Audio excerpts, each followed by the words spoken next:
Welcome to Mission to Inspire, where we share life experiences in our careers, personal lives, society, culture, religion, finance, family, and much more. Meet your host, Shola Ajabadi, as she takes you on a ride to fuel your inspiration. Hi, everyone. Welcome to Mission to Inspire. My name is Shola, and we've got our wonderful guest here with us today. His name is Paul Zolman. Hi, Paul. How are you? Hi, Shola. Glad to be here with you today. Glad to see you, meet you, greet you, talk to you, have a conversation. Happy to be here. Yeah. Paul is here today to talk to us about transforming anger into love. And I'm sure that's something we are all familiar about. We all get angry, and some of us just don't know how to transfer that into love. We get anger issues, we, ball that up inside of us. But today we'll be learning how we can actually transfer that into love from Paul Zolman. Before we go into today's conversation with Paul, I'm just going to say a little bit about him, and then I'll leave the floor to him to speak more about himself and tell us more about what he does and how we can actually transform anger issues into love. So join me today for an inspiring conversation with a bestseller author. Yeah, he's an author. As we delve into his transformative journey from a childhood marked by anger. So he knows what he's talking about because he's been there, done it. So he's going to be talking us through that. And abuse, to discovering the profound role of love in his life. So we would all join in today to learn about the paradigm shift that allowed him to actually embrace that unconditional love and how we too can find goodness in anyone, even in the most challenging circumstances. So we would be so glad if you have that conversation and you can talk us through that, the tactics that we can use, what we can do to transform anger into love. So stay tuned and let's explore the spiritual aspect of his journey. And I think that's very important, and gain insight on the integrating spirituality with personal growth from him in this powerful discussion of love, faith, and personal transformation. So, Paul, we will leave the floor to you to talk us through what you do, what we can do. But before I do, we're going to go into this segment called This or That. So we want to know you better. Are you ready? Absolutely. Ready. Thank you, Shola. Yeah. So I want to start, Shola, with just a little bit of background, because I think that anger is something I believe can be passed down generationally, not genetically, but through the generations. And so what I found is I found a grandfather, and maybe I don't know much more about the people beyond him, maybe his father or maybe his grandfather. Yeah. But this grandfather, it lived in the late 1800s, early 1900s, Right. and had 9 children with a wife in the middle of the United States, in Indiana, in the United States. After that 9th child was born, this grandmother passed away suddenly. And as anyone would be, he was very distraught about that. And we've been told that when we're in a distraught situation, don't make any major decisions. Right. Well, apparently he didn't hear that advice. So he made some major decisions. He decided he was going to, number one, sell the farm. That's a major decision, and sell all the equipment. And then number two, he's going to move. But when he sold the farm, and all the equipment, when the people came to the auction, he said something like, "And would you like this child? And would you like this child? And would you like this child?" Until he had given all the children away, except for one. Is this a true life story or This is a true life story. Absolutely. This is a true story. Right. He moved from Indiana to Montana, Yeah. which is probably about 1,000 miles away from there. Moved to Montana, and in Montana found a school teacher that had never been married. With her, he has 10 more children, Wow. of which my father is number 6. Your dad was so lucky he wasn't given away. So now he's got 19 children. My Wow. father was born in 1922. When he's 10 years old, his father passes away. Oh. So now you have 19 children that are abandoned. So you've got that abandonment issue in the family. Yeah. It's 1932. It's in the depth of the Great Depression. Wow. So now you've got economic and all the financial problems as well. Yeah. I remember my grandmother, and she was the sweetest person. She the school teacher grandmother. She absolutely loved children. And I remember climbing up the stairs to her apartment when she was older. And I'm number 10 of 11 children. My father, he bettered the generation. He didn't have 19 children like his father. He only had 11. Only 11. He toned it down a little bit, Shola. That's just one shot from a football team. Yeah, exactly. So I never thought of it that way. That's a great way to think of it. I'm number 10 of 11 children, and so I'm on the younger end of it. So I just remember my grandmother being very, very old. And so I just visited her, and when she was older, she was just the kindest person ever. But I'm not sure that all that kindness passed down through the generations. I think that the economic stress of the circumstance and everything caused my father to quit school after 8th grade. He quit, and he worked as a diesel mechanic for a little while. Then he became a truck driver. Right. And I only knew him as a truck driver when I was growing up. He'd be gone through the week, and every Friday he would come home and he would date my mother. Every Friday he'd date my mother. Oh, that's so sweet. It is a sweet thing. I love that memory of him. I don't ever remember him ever missing dating. Now, on the other side of the coin, he wasn't very creative. It was always the Maverick bar, always over alcohol. And you can imagine, as a couple, they haven't seen each other for a few days. I can imagine, I was never there, but I can imagine my mother and my father saying, well, how was your week? How was your week? And just exchanging like that. But I also can imagine that my mother started at the oldest in the family and said, well, Dave did this, or Tom did this. And he just went all the way down until it got to number 10. So I can see my father over alcohol becoming annoyed.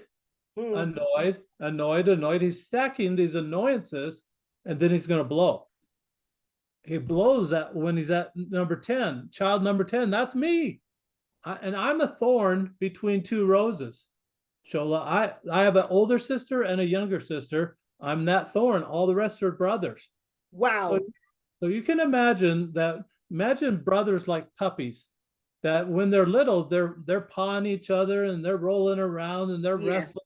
Yeah. And they're breaking arms and breaking legs. And what emergency is going to be the next week? And that's just kind of the conversation.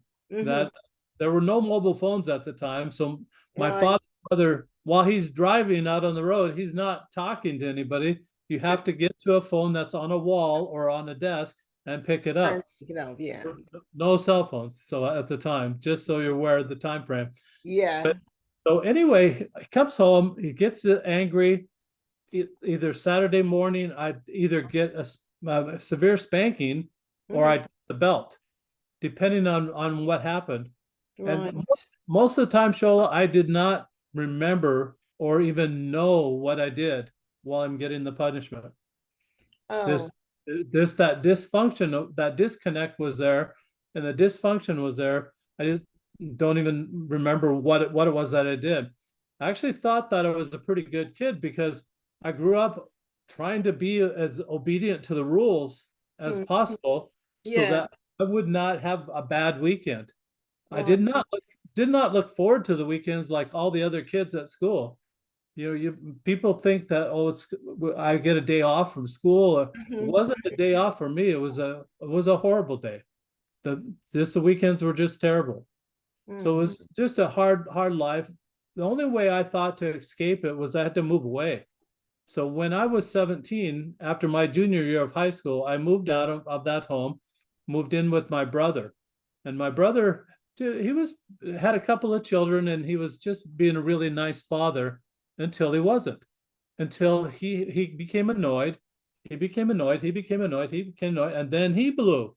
And it's something that generationally I saw being passed down. Then I had children myself, and then I had the same problem. I didn't Oh. realize I didn't realize I had the same problem. But when I blow, sometimes it'd be in public and sometimes it'd be in private at home. But Mhm. in public, it was more of a awkwardness.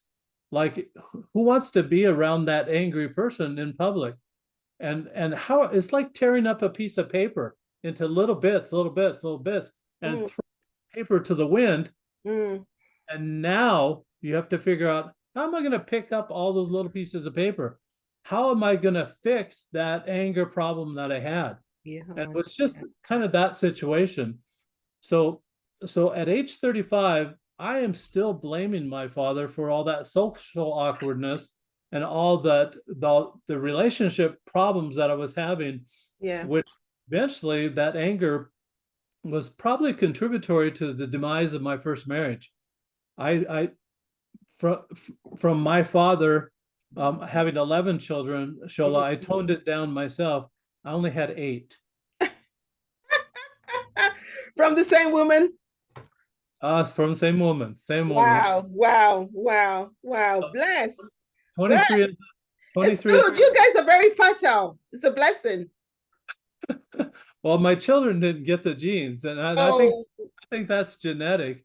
Well, it's funny, Shola, that people would ask at the store. My wife would be taking the children to the store, and at the time she had 5 children, and most people would say, "Are all these yours?" And then she said yes, and they said, "God bless you." And then Mhm. some of the people would say, "Well, do you know what causes that?" And then she'd reply, "Yes, and I like it." And just people say the funniest things. So anyway, just get to if you find something you like, you keep doing it, I guess. So Exactly. that's what Mm.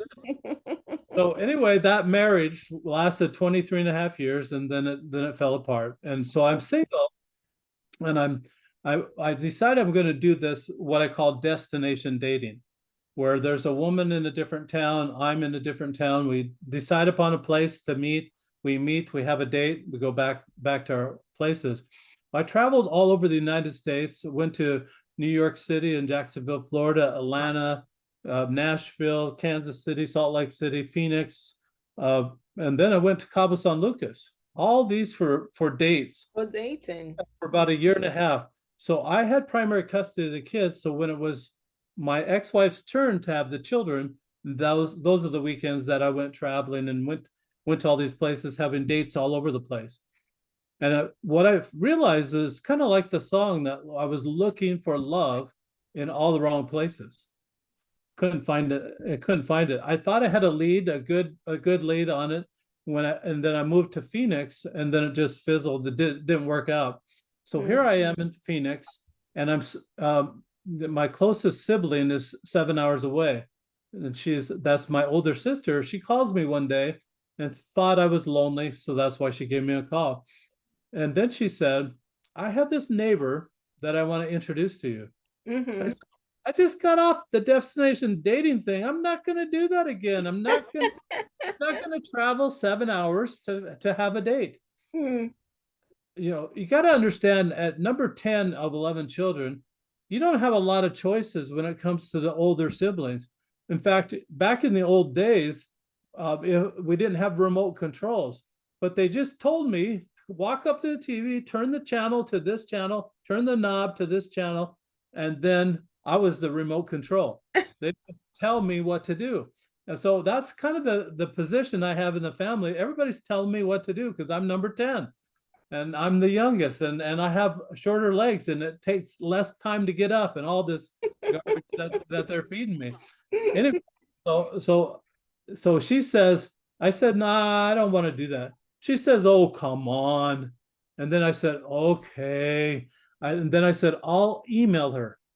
What kind of relationship can you have emailing, Shola? Not much. Not but much, yeah. but it actually turned out to be very fun. Oh. So in the email, I'm asking her, well, how many times have you been married? And I've never seen or heard her voice or anything. So how many times have you been married? And she writes back and says, counting the 5 that are buried in the backyard. And I thought, that's hilarious. That's hilarious that she would say something like that. It was just it was very funny to me that she was saying something, and that I realized that she's got a great sense of humor. Of human, yeah. So I wanted to, I was a little bit more interested. So I actually decided I'm going to go up and visit. And then so I started going up to visit. We started getting a little closer. Then I decided I'm going to move up by my sister since I was single, and the kids were actually gone. So I moved up by my sister and started getting serious with this woman. Now it's time for big brother approval. At number 10 of 11, I've got to have that as well, the big brother approval. So I took her up 300 miles north to my brother's house.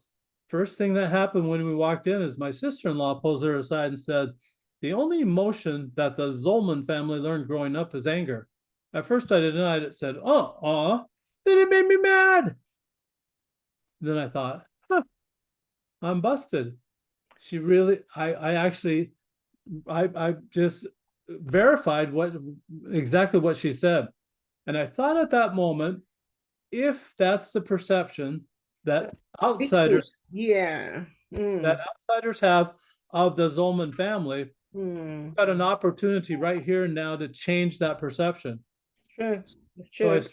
So I started reading the color code and the 5 love languages, and I like the principles of the 5 love languages. I'm a Christian, and Dr. Chapman was a reverend. He said that these 5 love languages actually reconcile to the life of Jesus Christ. I thought I wanted to be more like that anyway. He's a really good guy, and I love the teachings and everything. So I started gravitating toward that. But from where I came from, which wasn't really fun, I didn't get it. And I don't know if had that blind spot in my character or in my upbringing. I just did not get it.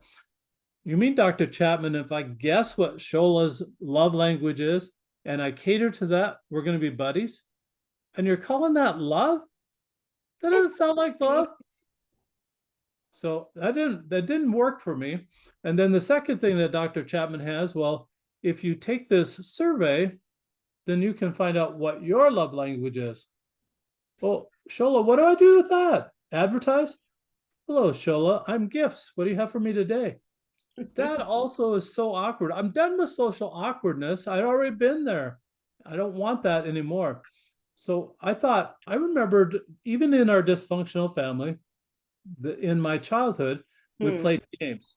And the games seemed to bring our family together. Even though there was that still the put downs, still the smack talk, all that was still going on. Yeah. It still brought our family together. So what if I could make this a game? So I contacted Dr. Chapman and said, are you licensing, or will you license those little pictures or those little icons that you have for each one of the love languages? And his attorney wrote me back and said, no, we're not doing that at this time.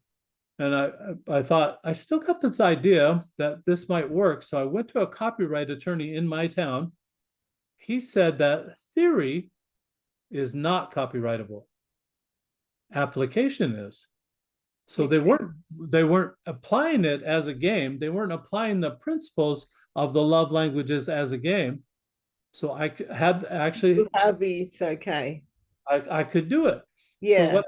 So what I did was I put it on a little cube on a die, and created my little pictures. Okay. So this is a hand holding an hourglass. That represents time. This hand holding the platter represents service. Right. These two hands together making a heart with a conversation fly out. That represents the words. Right? These two hands together, like holding hands, represent touch. Wow. And then the last one is a hand holding a gift. That represents gifts. Those are the 5 love languages, 6 sides on the die or the cube. Eyes on the cube. And what game is this? This is the game I made. I know. So what is it called? It's called the Roll of Love. The Roll of Love. And do you just play like a dice, or how do you play this game? So there's just 2 instructions. You roll the die every day. Mm-hmm. That's the love language you practice giving away all day that day to everyone. Okay, to everyone. That is so interesting. So, Wow. Dr. Chapman in his book suggested that you do it to your significant other. Well, Mm-hmm. at the time, I didn't have a significant other. I didn't have anyone to practice it on. So I said, what am I supposed to do? And I thought, well, I'll just do it to everyone. And by doing it to everyone, it actually helped me understand that this is a character trait and this is a replacement behavior for the anger that I had. So I realized that, I realized that what was happening with my father and my brother and myself was that as we're annoyed and stacking those annoyances on top of each other until we couldn't take it anymore, and then we flash, as we did that, that first annoyance was not because of something I did, it was something of somebody else did. When I realized that, I realized, well, I don't even have any control over what that person chooses to do. Why should I be annoyed that of something that person does? I can't change it because I have 0 control over it. That's true. When I realized that, well, what do I have control over? I realized, oh, I have control over giving love away and responding when it comes my way and responding appropriately. So what I found, Shoal, is that over a 30-day period, I learned all 5 love languages to give it away, backwards and forwards. I became what I like to call a love language linguist. Sexy title. I know you want it. Yeah, you want to put that on your resume. You want to put that on your resume, right? Yeah. Everybody wants that. All your audience wants this title. They can have it. And the way you get it is that you roll the die or you make a habit of sending love out every day, all day long, all day. It's not like, woohoo, I did the dishes, woo, I'm done. It's not an event anymore. It's all day long. And when you do that and learn how to give away all the 5 love languages, it improves your vision so that you can see it when it comes your way and respond appropriately. Most people, Dr. Chapman said, can respond to their primary love language. They think, now they're loving me because they're hitting it right on. But what if they're not? What if they're sending something that's not your primary love language, still love, but not your primary love language? Now you've got that peripheral vision. You say, oh, they're loving on me. It's not my primary love language, but I can respond appropriately. Right. Wow. So that is so interesting. Oh my God. Oh my God. I've learned the 5 love languages now. Yeah, I think I need to get my hands on the dice so I can use that, with relationship, whether you're married or not, any relationship, there's tendency to get angry, anything can cause it. Yeah, wow. I think I need to give that dice to my husband, especially the gift part. I keep rolling that every day. It keeps showering me with gifts. There you go. So that's funny that you say that, because there was an attorney here in town that said that the only thing that I want is touch. All I want is touch. I want to give touch away and I want to get it back. That's all. So he wanted that. He wanted that on all 6 sides of the die. All the dies. So. Wow, that is so interesting. Thank you so much for telling us, not even a little bit, so much about you in that little speck, in that little short time. We've learned so much about you from your childhood um, to when you were a teenager, you're a young person, up to when you're an adult, and up to now, and what you've achieved, and how you've turned the anger issues around in your family. Did your family, your brothers, did they follow suit? They did in their own way. Most of them I have the die so that they can use the die, but I've also written a book and I've got a journal about it. And all three of these things they have access to. My brothers and my siblings, some of them are still have their angry moments, but for the Right. most part, we've all mellowed out and we really have a better life right now because we're so far distanced from the anger now that there's better ways, and we found the better ways. We found a Oh, better way to live. that is so interesting. Thank you so much. We're gonna go on a little break, and then we'll come back and dive straight into the interview questions. We'll start Sure. with this and that. We still want to know you better. So we'll ask you a few questions around you, and you have to answer us as honestly as you can. Okay. Sure, of course. Absolutely. Welcome back on our show. Thank you so much for all that, the illustration of your journey up till now. We're really glad that you joined us. And I'm sure we've really learned a lot. And our audience, especially, have learned a lot. And as I say, I need to get hand on the dice. And all I want is gifts. And I'm going to give that to my husband. I'm going to roll it every day. Sweetheart, Sure. shower with me. I need that gift. That's going to be great. You're going to love it. He'll love it too. I don't know if he's going to love it because he's going to have to spend money every time buying me gifts. Well, not necessarily, because Shola, as you roll the die, service could be a gift, Oh, or just spending time could be a gift. that's very true. Maybe writing a note could be a gift. That's Just very true.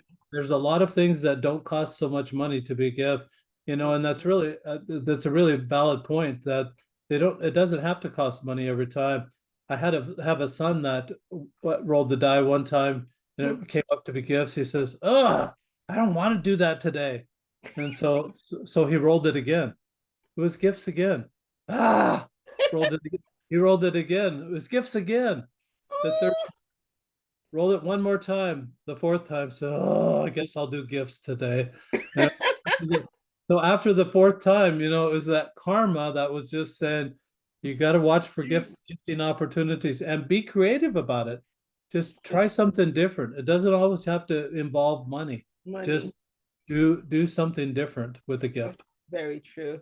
We just need to be innovative. Thank you so much for that. So people watching, it doesn't have to be physical gift all the time. Wow, thank you so much. So we're going to go into this segment, this or that question, just to know you better. And our first question is love or forgiveness. And I know both of them are tied in, but you've got to choose one. You want me to choose one of them, love or forgiveness? I think that actually they're intertwined, as you said. But the way I see it, Shola, remember how I talked to you about how I was stacking these annoyances on top of annoyances? Yes. I think that as we stack these loving kindnesses, the love language kindnesses on top of one another, then we get to those higher laws, which would be like a law of forgiveness. That comes after many kindnesses. If we've done something wrong, to get the good back in the good graces of that person, we're going to have to start with the kindnesses and stack the kindnesses, and then get up to the point of a higher law of love, that forgiveness.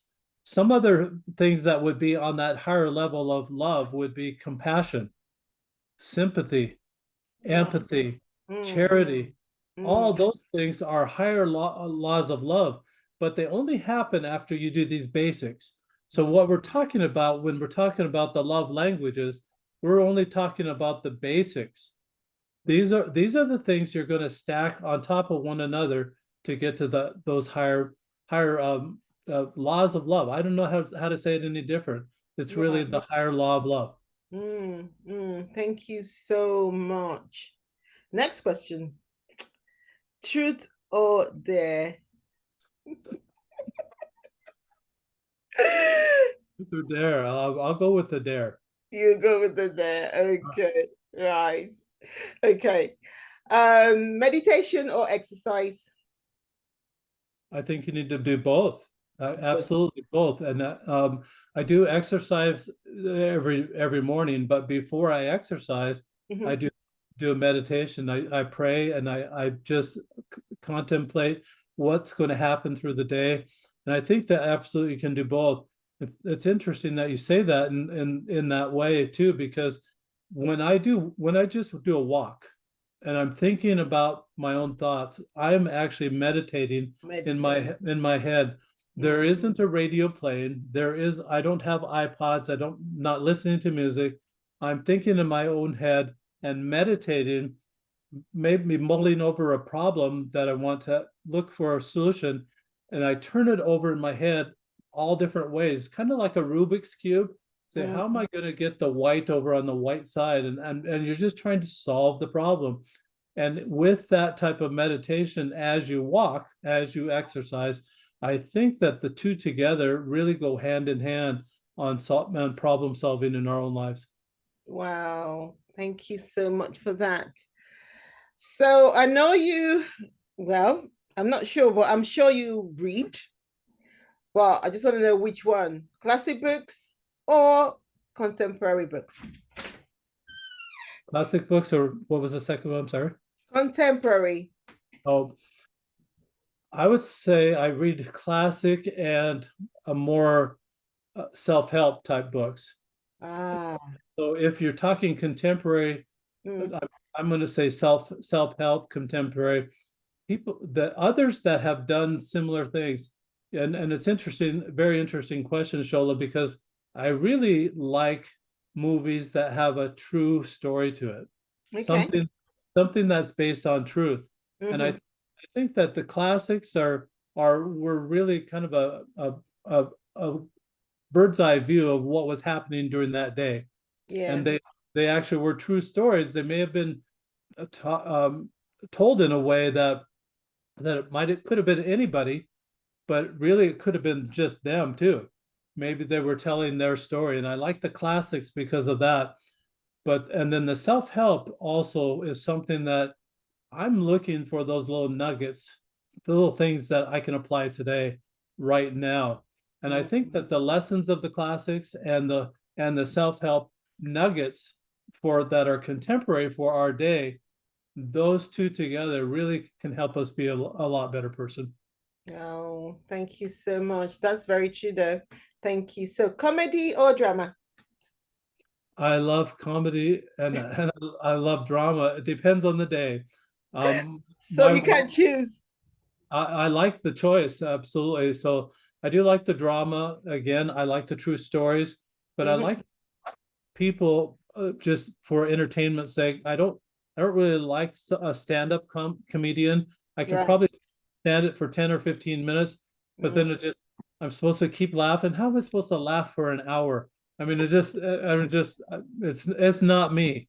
And so I like a joke. I like a good joke. Mhm. Inject it with the story is the way I like it. I don't like it just this is going to be a joking hour and a half. You're going to be rolling on the floor laughing, and I'm not, and because a lot of it's not that funny to me. Sometimes those comedians get to the point that it's so real that it hurts. It really actually hurts inside because it feels like they're talking about you and you take it personally, or I do. And so I'm not, I like comedy, but I'm not, it can't be constant. It has to be with something Something. in, Yeah. in the course of the journey. Right. I get you. I understand what you mean. Yeah, it's true though. It's true. I think I'm a bit like that as well. I cannot pay for a stand up comedy or joke But and concert and sit there for an hour and a half. yeah, I Yeah. think I think about it like this, that when a meal is set in front of you, I mean, if you're hungry, it could be gone in 10 minutes. Mm-hmm. Mm-hmm. You're getting an appetite or you're getting a meal of comedy for an hour and a half. Fair enough, By yeah. that time, you're so full of it. Ugh. I mean, you're ready. You're just like, oh, I feel so overweight now, and I'm not going to do that again. And it's just too much, too much. Oh, well, it's nice that you're talking about food, being overwhelmed, because this question is sweet or savvy? Sweet or savory? Yeah. I really have a sweet tooth, and I love, absolutely love chocolate. I love caramel. I love, I love just fruit. So I'll put caramel on an apple, or I'll put peanut butter on an apple, and Yeah. I like the salty and sweet that way. Yeah. I do like savory. Obviously, for a mealtime, I like savory, but I'm a snacker. I like the snacks, and I loved trick or treating when I was growing up, and I loved it when I had kids. Especially we'd have a newborn baby show, and we'd take that newborn baby out trick or treat, and we dress them all up and everything, take them out. Oh, Well, Shola, who's going to eat the candy? The parents, of you. course. That we went Not the trick. baby. So it was just kind of a disguise that we're disguising ourselves as parents, but we're really sugar addicts, and we really want that candy. Oh my goodness. Okay. So home cooked meal or dining out? I love home cooked. Okay, great. And especially I've been very fortunate to be around women and other people, men and others that have been really good cooks, and so I've been very fortunate to have good home cooked meals. Occasionally I do like to dine out. There are things that I don't get at home that when I dine out, I'll order it when I dine out. Like I don't get lobster at home, so I mean, That's great. Lastly, raining day or sunny day? I live in a place, Shola, that has about 320 days of sunshine all year. So there are very few days of rain. Wow. I like it that way. I like it for the attitude portion of it, but just because you want to have a sunshiny disposition, Yeah. and you want to send sunshine to other people. This is a great way. And so the rain coming from time to time really kind of cools it down a little bit, Yeah. refreshes it, gives us the rainbow, and then we can get back to the sunshiny disposition. So even the rain at those times, Yeah. that balance of rain and sunshine, mostly sunshine, 90% sunshine, 10% rain, I'm good with that. You're good with that. Oh my God. You need to come to England. You need to come to the UK and enjoy our weather with us,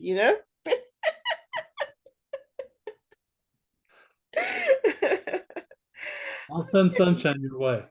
So that's what I'll do. I can do that for you.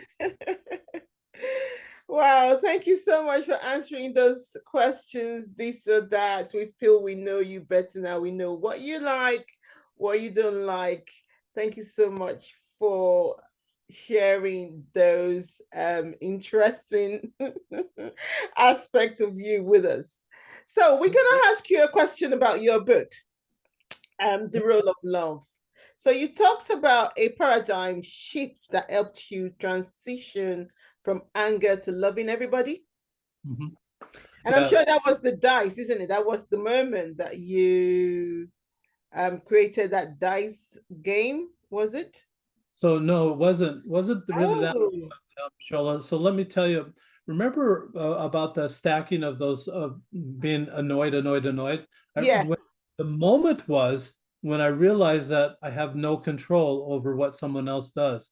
The annoyances stopped, and I started realizing, well, I'm rolling this die and I'm watching for opportunities to love. Now my mindset is what's right about that person, what can I love about that person, not what's wrong with that person. And then I go down that critical path when I think of what's wrong with that person. So that paradigm shift is, instead of saying what's wrong, I say what's right. And then I focus on what's right about that person. What can they do?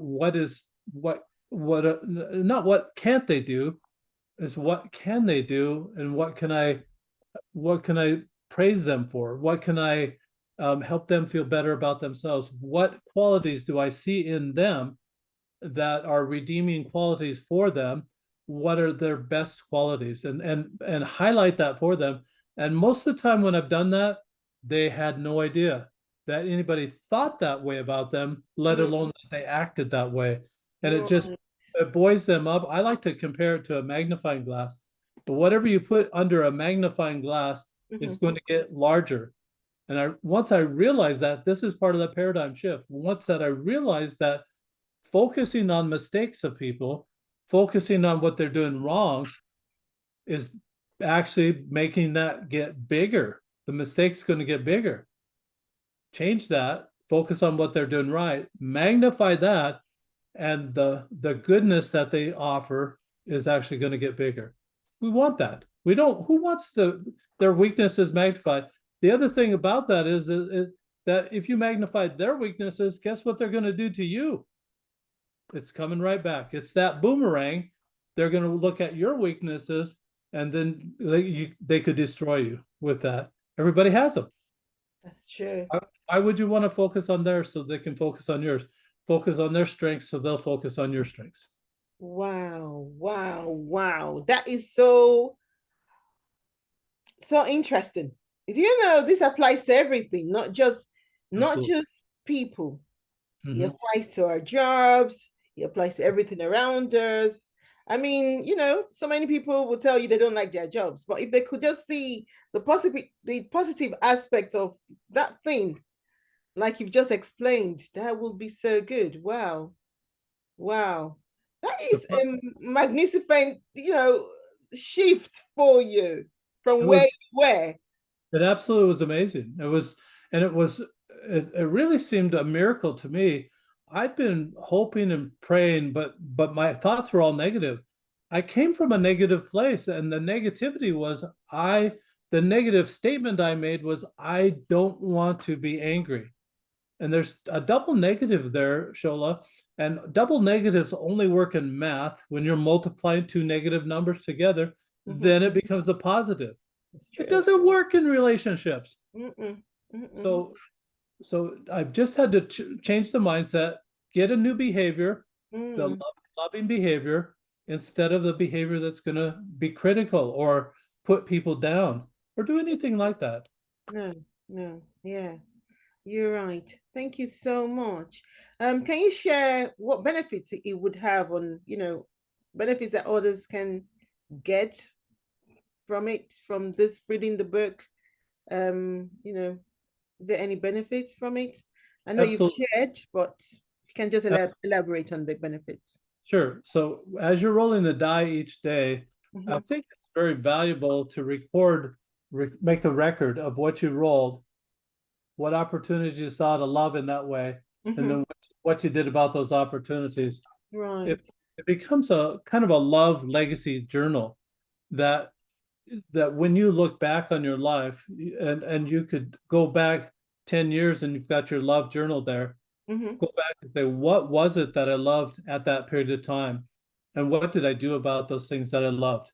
And if just think back, if you had something like this from first grade, what if you had it from third grade?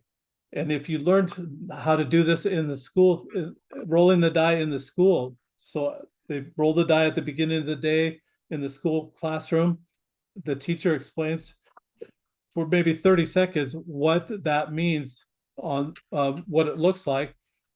Then the child goes through the day. At the end of the day, now they have to report on what they did that day. What good thing did they do that day? Number one, it won't be like I did. They won't be 35 years old realizing, oh, I'm responsible for what I do. They'll realize right then and there that they've got a responsibility to have actions in their life that help the lives of other people, that actually bless their life of other people. And by doing that, they really become happy themselves. They become happy that they made that person's day, and happy that they can help other people in a way that maybe those people really needed the help at that time. And they're taught now true love. And it's just the true love of sending it out. They stack those little things on top of one another. Then they get to the point that they get compassionate. They become charitable. They become serviceable. They become great community members, great people that will lead our nation. That's what we want. That's what we're trying to get to. Wow, thank you for that. Many people actually struggle with the concept of unconditional love. So how do you define unconditional love? I think that what you're looking for, Shola, again, is the good parts of people. Yeah. So I think that in any aspect, that's going to be conditional. It really is. Because you're only. So there is no unconditional love, then it's going to be conditional. It's always going to be conditional, because you're always looking at the things that you can love about that person. Everybody has stuff that you're not going to love, and so is it where's the line? Is it 51-49? Is it 60-40? How are you going to tell? The best way to do is just focus on those good things, and then with those good things, just pour out the love. Just send it without any regards of any expectations of it ever coming back. It's the law of the harvest. You send it out or you plant it, it's going to grow. You water it, it's going to grow. You've got to nurture that, and it's going to grow. Or another word for it is karma. Another word for it is the law of attraction. All that, whatever you send out, is going to come back to you. Just remember that, and just send out good stuff. Wow, wow. We're gonna tie this in with your spirituality. So your journey, I know, from reading your profile and stuff, that is deeply spiritual, with belief in God as the true author of love. So how has your faith played a role in your understanding of love? It's a great question, Shola, and I think I just explained that just a little bit, that you're sending these acts of love out without any regard of or any expectation that it's coming back. Yeah. I think of our Father in heaven, our God, that He's created this earth, and He's created it for our enjoyment and for our use, and making us stewards of the earth, hoping and praying that we're good stewards. Now he could intervene and he could do a lot of those things, but he doesn't. He has love enough for us that he just doesn't get involved that way. But he continues to show us that he's listening, he's watching, and his presence is around us.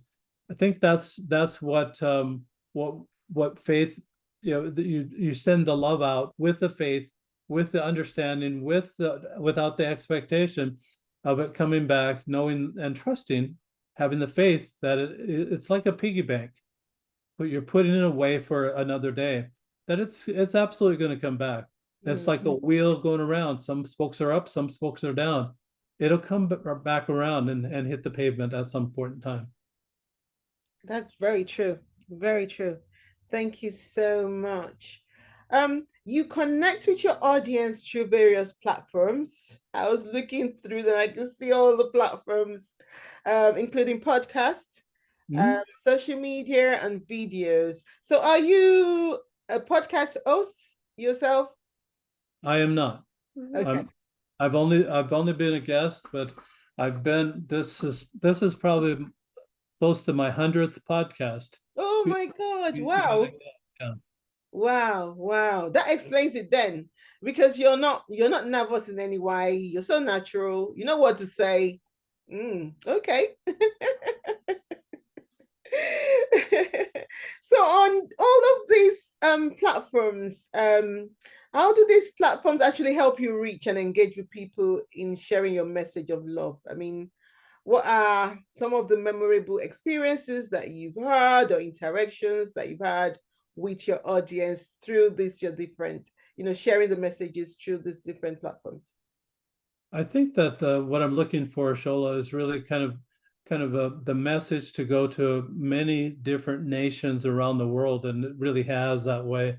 I'm really looking for, if I can just touch one person in a nation, just to spread it to their circle of influence, and hopefully that circle of influence will continue to spread it to their circles of influence and grow it just a little bit.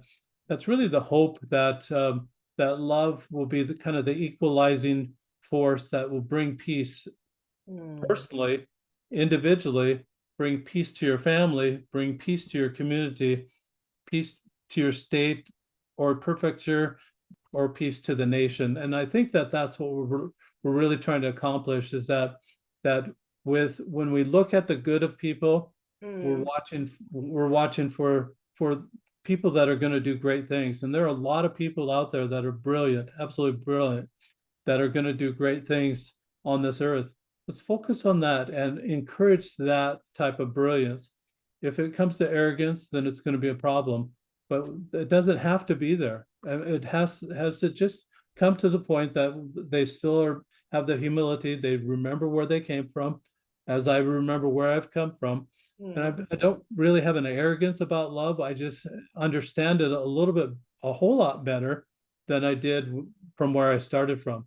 And that's all I'm talking about. Let's all encourage ourselves to actually learn a little bit more about love and practice that love in appropriate ways, not inappropriate, but in appropriate ways. And it's just we need to have that be kind of our standard, and spread that around to whoever will listen.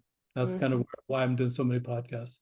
Wow, thank you so much. And I'm sure your message of love today has really benefited us in so many ways. I've learned a lot. I can't even just explain it, but I've really picked on a few things that I know is peculiar to me in terms of the hunger. But yeah, so that's it. So we need to, round up now, and we are finishing soon. So